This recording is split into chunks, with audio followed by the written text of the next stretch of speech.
أهلا بيكم في قناة وصفة من دهب. يا رب تكونوا بخير وفي أحسن حال.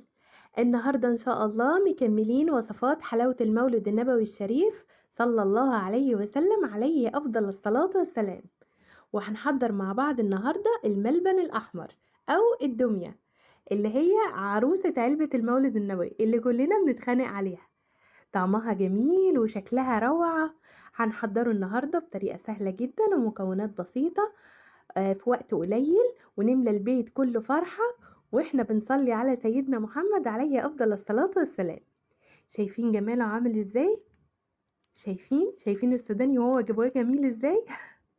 انا قطمت قطمة هنا بصراحة، ما كنتش قادرة امسك نفسي، عايزة اكل منه على طول. ريحته جميلة وشكله تحفة. يلا بينا نشوف الجمال ده اتعمل ازاي. في طاسة على النار او حلة، حاجة تكون غويطة يعني، هنحط فيها كوباية ونص من السكر، عليهم كوباية ونص من المية. تمام. وزي ما اتعودنا مش هنقلب حاجة عشان ما يسكرش مننا. يا دوبك بس كده، انا بوريكم دلوقتي قد ايه السكر، يا دوبك بس قعد دقيقتين 3 على النار راح السكر داب لوحده. اول ما يغلي كده هنحط عليه رشة من الملح ونقلبه كده حلو. خلاص احنا اتأكدنا ان السكر داب، خلاص مش هيسكر في الجناب. وبعدين هننزل بتلت كوباية من عسل الجلوكوز. تمام. ونقلبها حلو برضو كده، تقليب بسيط يعني، مش عايزين ان احنا نقلب طول ما احنا قاعدين كده عشان الشربات ما يطلعش على الجناب وينشف. وبعدين في بولة كده هنحط فيها نص كوباية من النشا، عليها نص كوباية من المية، ونقلبهم حلو قوي مع بعض، ونحطهم على السكر والمية. بعد ما نقلبهم حلو قوي نتأكد ان ما فيهمش تكتلات خالص، والنشا داب خالص في المية زي ما هنشوف دلوقتي. زي ما انتوا شايفين كده، شايفين بعد ما قلبته داب خالص. وطبعا المية اللي هنقلب فيها النشا هتكون باردة من الحنفية يعني مش سخنة. وهنبتدي نحطه خيط رفيع خالص ونقلب واحنا بنحطه عشان ما يعملش تكتلات مع السكر. تمام. هنقلب كده طول ما احنا بننزل شوية النشا بتوعنا، ونفضل نقلب كده لحد ما يغلي معانا ويبتدي القوام بتاعه يتقل شوية. تمام. زي ما احنا شايفين كده، اول ما يتقل كده بالشكل اللي انتوا شايفينه ده هنحط عليه الفانيليا. طبعا الفانيليا حسب الرغبة، انا هنا حاطة معلقة صغيرة، لو انتوا عايزين تحطوا معلقة صغيرة مفيش مشكلة. وهنا عندنا ربع كوباية من المية، عليها معلقتين كبار من الجيلاتين، ونقلبهم حلو قوي كده. وبعدين نحطهم على الميكس الحلو اللي احنا عاملينه ده. هنحس هنا تاني ان الخليط بدأ يخف، بعد ما كان مربوط كده بدأ يخف. ما نقلقش، هو لسه هيتقل تاني. تمام. هنقلب كويس قوي عشان الجيلاتين يخشوا مع بعض وكده مع السكر والنشا والحاجات الحلوة اللي احنا حاطينها دي، ونقلبه حلو جدا. تمام. وبعدين نبتدي بقى نحط اللون. عندنا هنا الالوان دي افضل انواع الالوان اللي ممكن تحطيها على اي حاجة عايزة تلونيها في الاكل. هنا انا حطيت طبعا لون احمر عشان احنا الملبن النهارده بتاعنا لونه احمر. تمام. تحطي حبة كده وتقلبي وتشوفي هل محتاج لون تاني ولا لا. ما تحطيش كتير مرة واحدة، اولا عشان لونه ما يزيدش عن حده، تاني حاجة احنا محتاجين لون احمر، مش محتاجين لون احمر غامق قوي عشان يبين السوداني اللي جواه يبقى شكله زي بتاع بره بالظبط. فهتحطي حبة حبة وتقلبي. تمام.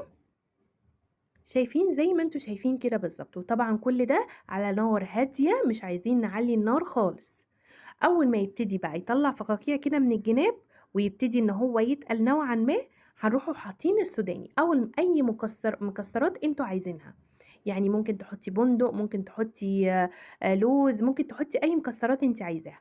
بس احنا النهارده بنحاول نعملهم بطريقه اقتصاديه، فحطينا ايه سوداني. تمام. واول ما يبتدي بقى يغلي كده ويشكشك زي ما بيقولوا كده، تمام، هنعمل له اختبار كده بسيط نعرف كده ان الملبن بتاعنا استوى. هنجيب كده الاسباتيولا اللي احنا بنقلب بيها دي، وبظهر معلقة كده هنعمل لها خط صغير كده. لو الخط ده مسحش على بعضه تاني يبقى كده خلاص الملبن استوى، مش محتاج يقعد على النار اكتر من كده. لو لقيناه الخطين ضموا على بعض يبقى لسه قدامه بتاع حوالي نص دقيقة كده ولا حاجة. تمام. وفي الوقت ده هنكونوا مجهزين الصينية اللي احنا هننزل فيها الملبن. لازم تكون مدهونة زيت حلو قوي، ومحطوط عليها كيس عشان نعرف نطلع الملبن بعد ما ينشف، بعد يعني ما يبرد. تمام. وهنصب بقى فيها الملبن بتاعنا. تمام. وهنعمله بقى بالارتفاع اللي إحنا عايزينه، يعني عايزينه سنتي، سنتي ونُص على حسب ما أنتم عايزينه، وطبعًا على حسب التقطيعة برضه اللي أنتم عايزينها، تمام؟ وهنحطه بقى في التلاجة لمثلًا لو عايزين تحطوه في التلاجة هتحطوه تحت خالص وتغطوا وشه بكيس بلاستيك مدهون بالزيت. لو مش عايزين تحطوه في التلاجة يبقى هتسيبوه برّه لمدة 24 ساعة أو لحد ما يمسك نَفْسه، لحد ما يبقى متماسك كده زي ما شفتوه في أول الفيديو، تمام؟ أنا حطيته في التلاجة بصراحة وسِبته لحد تاني يوم، لإن أنا عندي الدنيا حَر جدًا، فما كانش ينفع إن أنا أسيبه برّه، وغطّيت وشه ببلاستيك ودهنت البلاستيك برضه إيه، زيت، زيت حاجة بسيطة جدًا مش زيت يعني حاجة بسيطة خالص، وده شكله بعد ما شِلت من عليه البلاستيك، شايفين جماله، شايفين ماسك نَفْسه إزاي؟ حلو جدًا عشان المقادير مضبوطة وكل حاجة فيه متضبّطة، أخد الوقت اللي المفروض يجمد فيه براحته وما استعجلناش عليه، وهنا بقى أنا باشيله بقى من البلاستيك وهاحاول أنقله في سيرفيس كده عشان أعرف أقطّعه، تمام؟ ده الضهر بتاعه أنا بعد كده هاقلبه على الوش، تمام؟ وبعدين هنقطّعه بقى التقطيعة اللي إحنا عايزينها، هندهن السكينة نقطة برضه صغيّرة كده من الزيت وإحنا بنقطّعه، وبعدين نقطّعه. عايزين بقى تقطّعوه كده بشكل مستطيلي، مربعات، أي حاجة، التقطيعة اللي أنتم عايزينها قطّعوها، دي حاجة بتاعتكم أنتم يعني، شايفين سَلِس إزاي وأنا باقطّعه؟ جميل جدًا يعني ولا طري ولا ناشف وبيمُط وشكله تحفة، هتشوفوا دلوقتي، تمام؟ بُصّوا الجمال، بُصّوا أنا شِلت لكم قطعة بس عشان تتفرّجوا عليها، شايفين عاملة إزاي؟ شايفين؟ شايفين بيمُط إزاي؟ تحفة والله يا جماعة وريحته جميلة مش قادرة أوصف لكم. ريحته وطعمه ولونه كل حاجة فيه جميلة. هو بطل علبة حلاوة الموسم على فكرة، كل الناس بتحبه. إحنا كمان هنحط عليه سكر، اللي عايز يحط عليه سكر يحط عليه سكر، اللي مش عايز ما يحطش. أنا عملت حبة بالسكر كده عشان أنا عندي هنا بيحبوه بالسكر، وحبة هاسيبهم من غير سكر، تمام؟ على فكرة ما خدش مني وقت خالص، وحاجة عملناها وفّرنا بيها، يمكن اللي إحنا عملناه دوّة عمل كمية كبيرة، الفلوس اللي إحنا صرفناها في السكر والجيلاتين والحاجات دي، يعني هو مكوناته بسيطة خالص، يعني حاجات بسيطة جدًا، ما تجيش ربع تكلفته لو إحنا اشتريناه من برّه.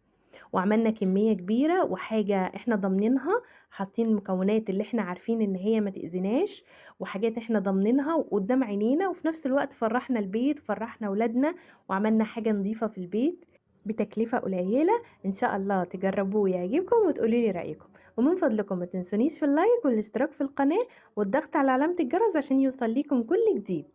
مع ألف سلامة.